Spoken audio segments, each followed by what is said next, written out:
कर्जमाफीच्या संदर्भातही आम्ही स्पष्टपणे सांगितलेलं आहे की आम्ही समिती तयार केलेली आहे, त्याचा अहवाल अपेक्षित आहे आणि आम्ही कर्जमाफीच्या संदर्भात जे काही आश्वासन दिलेलं आहे ते उचित वेळी आम्ही पूर्ण करणारच आहोत। त्या संदर्भात आमचा प्रयत्न असा आहे की आपण ही कर्जमाफी देत असताना मागच्या अनेक कर्जमाफ्यांमध्ये जे आपल्या लक्षात आलं की बँका चुकीच्या पद्धतीचे अकाउंट्स देतात, जुने अकाउंट्स काढून आपल्याकडनं पैसे घेऊन घेतात।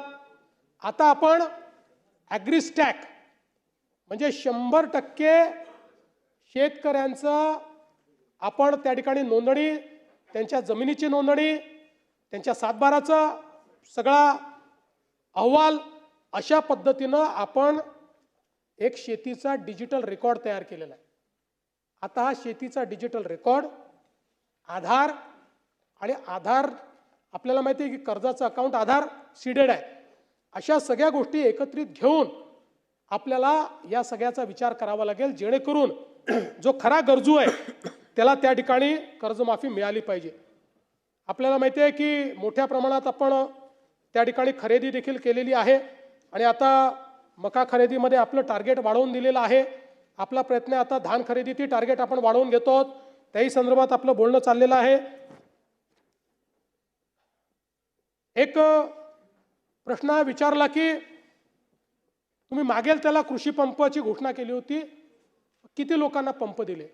मला सांगताना आनंद वाटतो की आत्तापर्यंत जी मागणी आलेली आहे त्या मागणीपैकी 85% लोकांना पंप ऑलरेडी आपण देऊन टाकले आणि साधारणपणे आपल्याला माहिती आहे पूर्वीच्या काळात एकदा पैसे भरले की 2-2, 3-3 वर्ष पंप मिळत नव्हते। 2 महिन्यामध्ये आपण पंप त्या ठिकाणी देतो, 2 महिन्यामध्ये।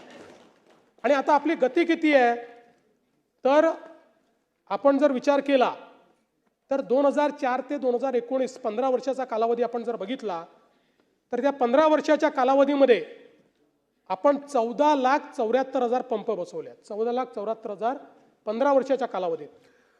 आणि 2022 ते 25 2.5-3 वर्षामध्ये आपण किती पंप बसवलेत?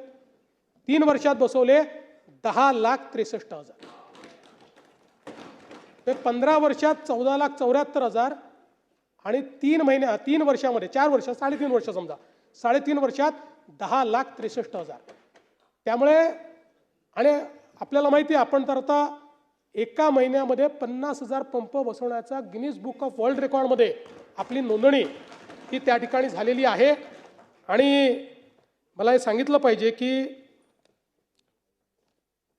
आता ॲव्हरेज 40,000 पंप पर मंथ आपण त्या ठिकाणी लावतो।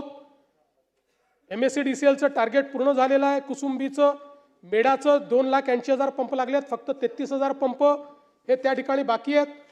आणि आपण जी काही त्या ठिकाणी शेतकऱ्यांना वीज बिल सवलत दिलेली आहे त्याच्या अंतर्गत मागील हे जे सरतं वर्ष आहे या सरत्या वर्षामध्ये वीज बिलाच्या सवलतीपोटी राज्य सरकारला 23,000 कोटी रुपयाचा खर्च आला आहे। 23,000 कोटी म्हणजे हे 23,000 कोटी रुपयेचे जे विजेचे बिल आहेत ते आपण माफ केलेले आहेत। जे शेतकऱ्याकडनं वसूल झाले असते ते आपण त्या ठिकाणी शेतकऱ्यांना माफ करण्याचं काम केलं आहे। आज खरं म्हणजे त्याची सगळी माहिती देऊन मी आपला वेळ घेणार नाही।